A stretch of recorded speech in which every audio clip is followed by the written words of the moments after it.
میں ایک چھوٹے ہوٹل پر ویٹر تھا۔ ایک یتیم بچہ وہاں برتن دھوتا تھا۔ میں اپنی ٹپ کے پیسے اسے دیتا کہ وہ شام کو اکیڈمی جا سکے۔ مالک کہتا تم خود غریب ہو، اسے نواب کیوں بنا رہے ہو؟ اچانک وہ لڑکا غائب ہو گیا۔ برسوں بعد جوان بیٹا فوت ہوا تو میں اسی ہوٹل کے باہر جوتے پالش کرنے لگا۔ ایک دن ہوٹل کے نئے مالک نے صفائی کے نام پر مجھے لات ماری۔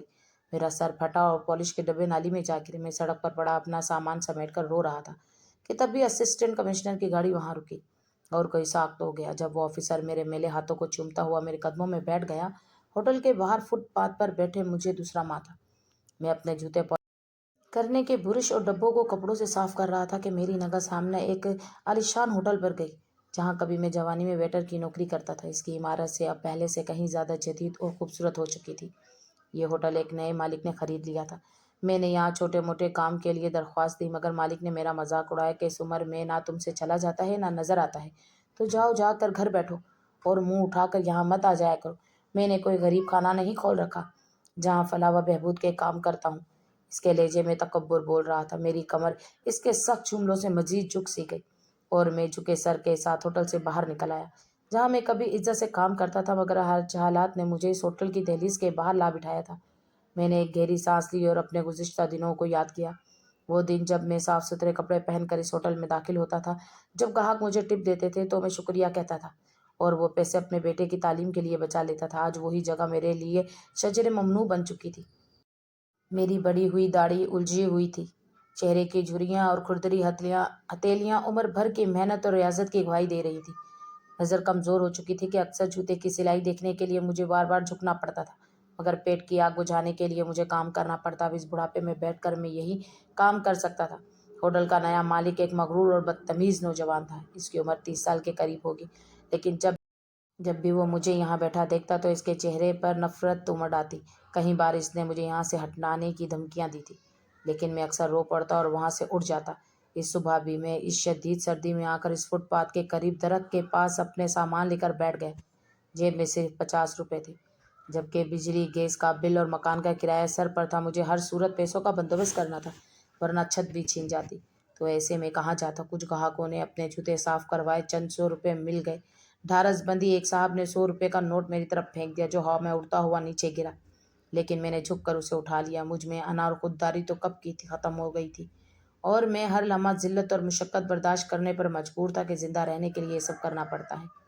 دوپہر کے وقت سردی بڑھنے لگی۔ میں نے خود کو پرانے کمبل میں لپیٹ لیا۔ پاس سے گزرتے لوگ مجھے تحرم آمیز نظروں سے، کبھی حقارت سے دیکھ کر آگے بڑھ جاتے، لیکن ان لوگوں کے کبھی جملے میرے سینے میں کسی تیر کی طرح درد دیتے۔ جب کوئی خاتون اپنے بیٹے کو نصیحت کرتے ہوئے کہتی کہ پڑھائی نہیں کرو گے تو ایسے ہی بن جاؤ گے تو میرا دل اندر ہی اندر روتا رہتا۔ مجھے اپنا بیٹا بہت یاد آتا جس کے لیے میں نے اپنی زندگی میں بہت محنت کی تھی۔ اب یہ حالات میری مجبوری تھے نہ کہ میری کوتاہی، لیکن میں آج تنہا تھا۔ اللہ کسی باپ کو بڑھاپے میں یوں تنہا نہ کرے۔ شام ڈھلنے لگی تو میں نے اپنا سامان سمیٹنا شروع کیا۔ آج کی کمائی صرف 500 روپے ہوئی جو مشکل ایک وقت کی روٹی کے لیے کافی تھی۔ میں نے وہ نوٹ اپنے جیب میں رکھی اور سوچا کہ کل پھر آنا ہوگا۔ تبھی ہوٹل کے مالک کی گاڑی اچانک میرے قریب رکی۔ مجھے بیٹھا دیکھ کر اس کا پارا ہائی ہو گیا۔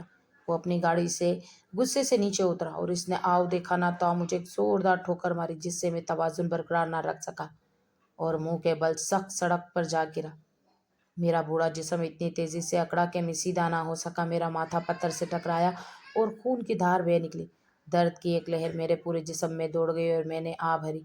میرا پالش کا سارا سامان بکھر گیا، ڈبے ادھر ادھر لڑک گئے اور برش دو جا گرے۔ بے بسی سے میری آنکھوں میں آنسو آ گئے۔ بامشکل اٹھا ہی تھا کہ وہ چیخ کر بولا، یہاں سے دفع ہو جاؤ بھکاری کہیں کے، میرے ہوٹل کی خوبصورتی خراب کر دی تم نے۔ اس کی آواز میں اتنی سختی تھی کہ آس پاس کے لوگ رک گئے۔ میں نے کتنی بار تمہیں منع کیا ہے کہ یہاں نہ بیٹھا کرو مگر لاتوں کے بھوت باتوں سے نہیں مانتے۔ اب شاید دوبارہ یہاں آنے کی ہمت نہ کرو۔ میں نے کانپتے ہاتھوں سے اپنا زخمی ماتھا پکڑا اور آنکھیں بند کر لی اور دل میں اللہ کو پکارا۔ پھر میں بکھرے ہوئے برش سمیٹنے لگا مگر چپ سی لگ گئی۔ آس پاس کھڑے لوگ تماشا دیکھ رہے تھے مگر کسی نے آگے بڑھ کر مجھے بوڑھے کو اٹھانے کی زحمت نہ کی۔ سب خاموش تھے اور میں تنہا اپنی بے بسی میں سڑک پر پڑا تھا۔ میرا نام رحیم ہے اور میں پچھلے 50 سال سے اسی شہر میں تھا مگر کبھی اتنا رسوا نہ ہوا۔ میں برسوں بطور ویٹر کام کرتا رہا مگر کبھی مالک نے نہیں ڈانٹا۔ میرا پرانا مالک ایک نیک دل آدمی تھا جو ہم ملازمین کے ساتھ اچھا سلوک کرتا تھا، وہ مجھے بیٹا کہہ کر بلاتا اور میری مدد کرتا۔ میرا ایک ہی بیٹا تھا کاشف، جسے پڑھانے کا مجھے جنون تھا۔ جب وہ پیدا ہوا تو میں نے اس کے کان میں اذان دی اور دل میں عہد کیا کہ میں اسے بہترین تعلیم دوں گا۔ میں چاہتا تھا کہ وہ بڑا آفیسر بنے اور میری طرح لوگوں کی جھڑکیاں نہ کھائے۔ میں نے ایک خواب دیکھا تھا کہ ایک دن میرا بیٹا یونیفارم پہن کر میرے سامنے کھڑا ہے اور مجھے فخر سے کہہ رہا ہے کہ ابا دیکھیں، آپ کی محنت رنگ لے آئی۔ تو اس خواب نے مجھے کئی دن تک سرشار رکھا۔ میری بیوی جوانی میں ہی فوت ہو گئی تھی، اس لیے باپ اور ماں دونوں کا فرض میں نے ہی نبھایا تھا۔ کاشف جب 3 سال کا تھا تو اس کی ماں کو ٹی بی ہو گئی اور وہ بچ نہ سکی، لیکن میرے جینے کا اب واحد آسرا میرا بیٹا بن گیا۔ میں صبح سویرے اٹھتا، کاشف کو تیار کرتا اور اسے اسکول بھیجتا۔ اس کا کھانا بنانا یہ سب میں خود کرتا، پھر ہوٹل جاتا۔ اسکول سے واپسی پر کاشف ہوٹل آ جاتا، پھر رات کو ہم دونوں ساتھ گھر جاتے۔ میں دن رات محنت کرتا، ہوٹل پر گاہکوں کی جی حضوری کرتا اور جو ٹپ ملتی اسے سنبھال کر رکھتا تاکہ بیٹے کی فیس دے سکتا۔ کبھی کبھی تو میں فاقے کر لیتا، مگر کاشف کی پڑھائی کا خرچہ کبھی کم نہ ہونے دیتا۔